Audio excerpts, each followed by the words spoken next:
Bonjour ou bonsoir. On va en parler sur tous les matchs en sélection nationale.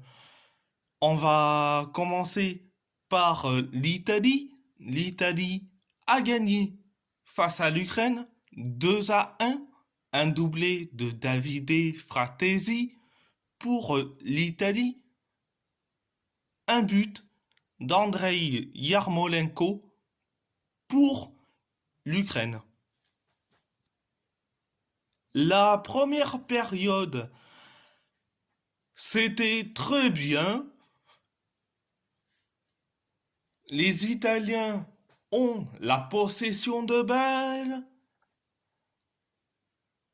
Ils ont commencé à chercher les attaquants, mais les attaquants sont tombés sur un très bon gardien,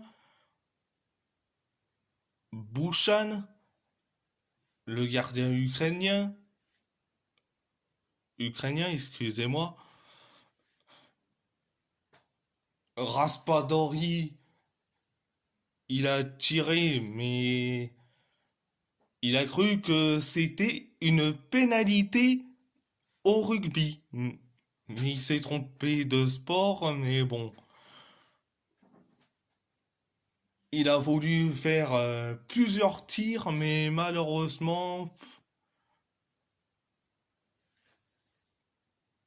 deux ou trois tirs de Raspadori ont été, qu'on dit, vers là-haut, vers, vers là-haut.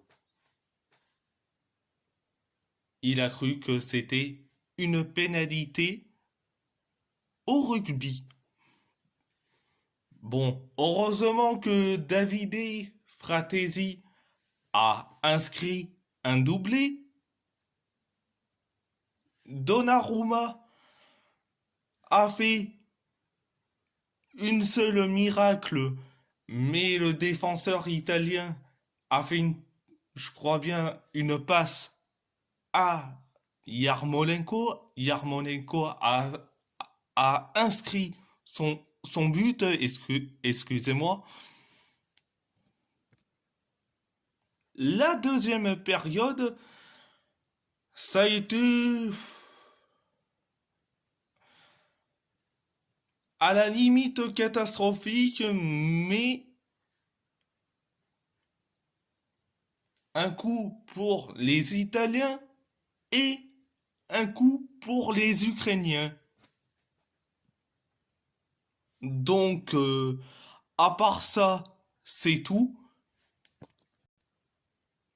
On va parler de l'équipe de France qui a perdu face à l'Allemagne 2-1, un but de Thomas Müller, un but de Leroy Sané pour les Allemands, un but sur penalty d'Antoine Griezmann pour les Bleus.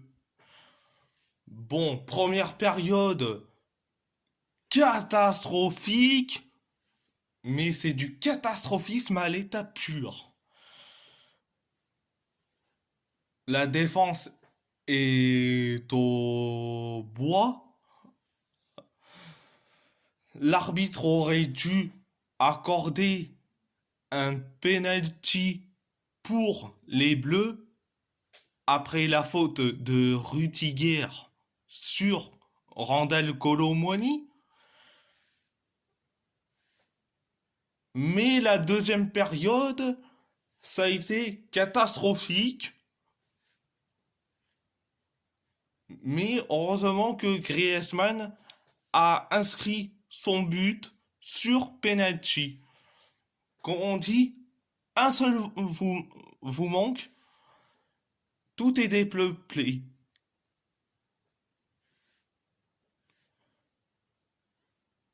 Donc, à part ça, c'est tout. On va en parler de l'Algérie qui a gagné face au Sénégal 1-0, un but de Fares Chaibi.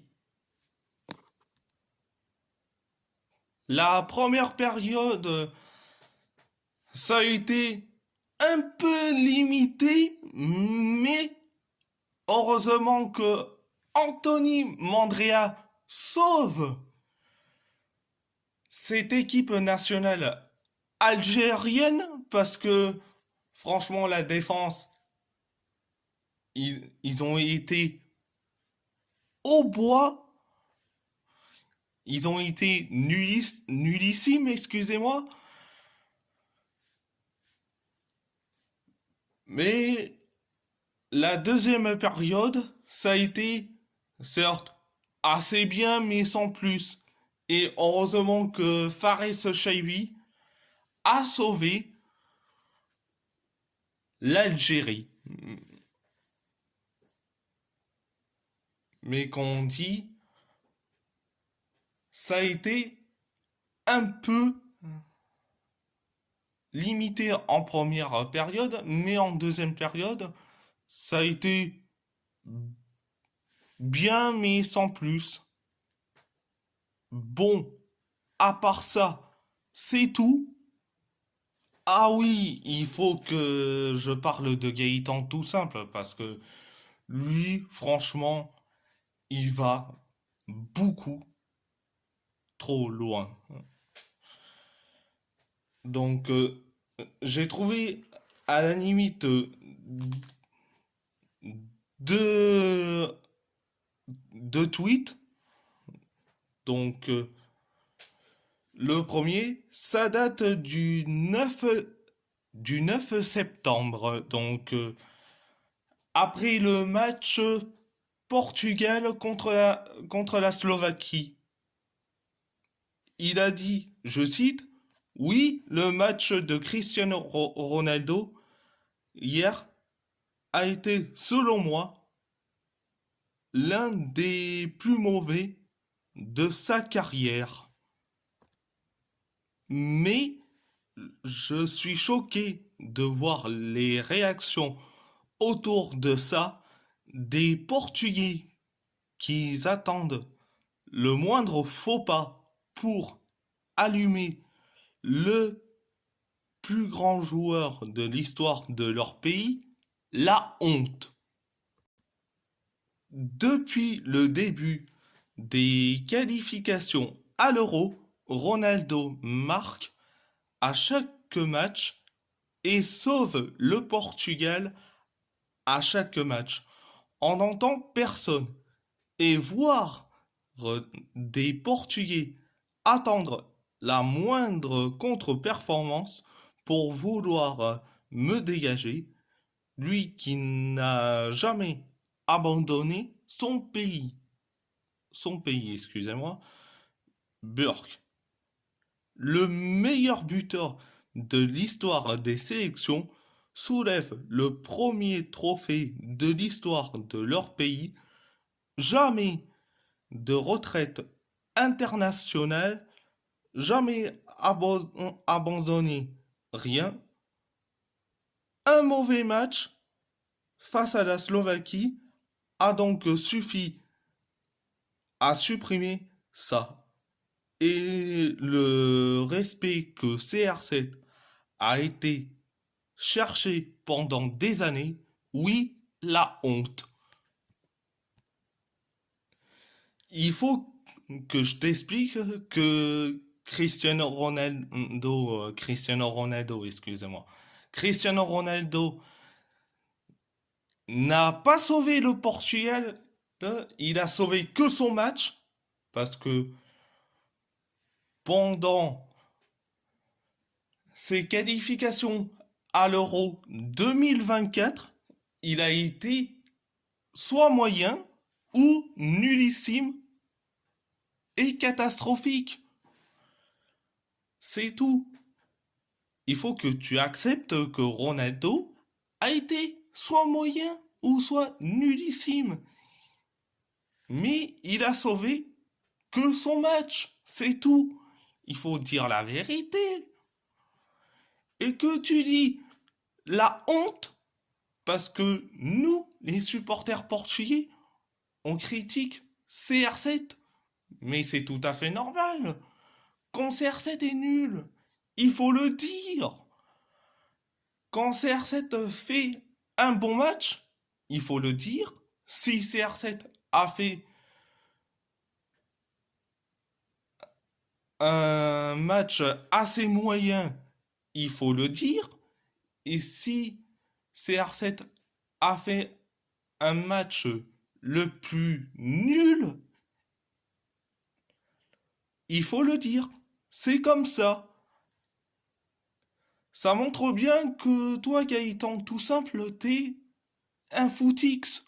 Un footix pro Ronaldo qui s'en fout royalement du Portugal. C'est tout. Donc, à part ça, c'est tout. Le deuxième tweet de Gaëtan tout simple. Ça date du 12 septembre. Donc, après le match du Portugal face au Luxembourg, sans Cristiano Ronaldo, bah oui, Cristiano Ronaldo a été suspendu.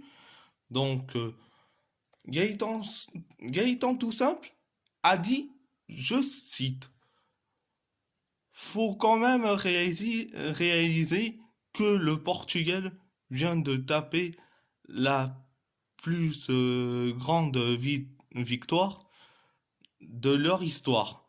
9-0, excusez-moi, et que les premières questions des journalistes portugais aux joueurs sont: est-ce que vous avez gagné 9-0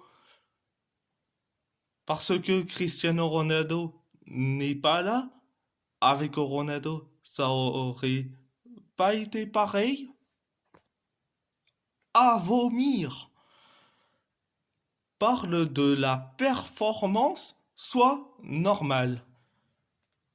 Le pays n'avait jamais mis un tel score, mais la première chose que tu veux faire, c'est faire dire aux joueurs qui sont mieux sans CR7, tirer les guillemets, ce qui évidemment est faux, comme ils ont tous dit, fermez les guillemets. Franchement, si on m'avait dit un jour que même les journaux portugais seraient contre CR7, j'aurais pas cru. Quelle indignité. Tu t'es cru être journaliste sportif, mais non. Il faut que tu arrêtes d'être à la place des journalistes sportifs portugais. Et quand tu dis que, franchement, si on m'avait dit un jour que même les journaux portugais seraient contre CR7, j'aurais pas cru. Franchement, c'est normal que les journaux sportifs portugais sont contre Ronaldo. C'est tout à fait normal. Quand Ronaldo fait un match catastrophique, nullissime, et c'est normal que les journalistes portugais, les journalistes sportifs portugais critiquent CR7. Et c'est tout à fait normal. C'est comme sur l'after foot, on est en train de critiquer tous les joueurs. Certains joueurs qui ont été nullissimes. Mais sur l'after-foot, ils se disent la même chose, ce que nous, les supporters, le disent. C'est la même chose. Et ça montre bien que tu es un footix pro Ronaldo, Gaëtan, tout simple. Ça montre très bien que tu es un footix pro Ronaldo et tu t'en fous de la sélection portugaise. Les supporters du Portugal, les vrais supporters du Portugal, ils sont où? Ils sont au stade, en train de chanter, en train d'applaudir. Les joueurs de la sélection, ils pensent à la sélection portugaise. Ils pensent pas à Ronaldo, ils s'en foutent royalement. Il faut dire la vérité. Moi, j'encourage le Portugal. Je soutiens le Portugal. Je soutiens pas CR7, mais je soutiens le Portugal. Donc, à part ça, c'est tout. Et si la vidéo vous plaît, abonnez-vous à ma chaîne YouTube, likez, commentez si vous avez envie ou pas, c'est votre choix. À part ça, je vous laisse et merci beaucoup.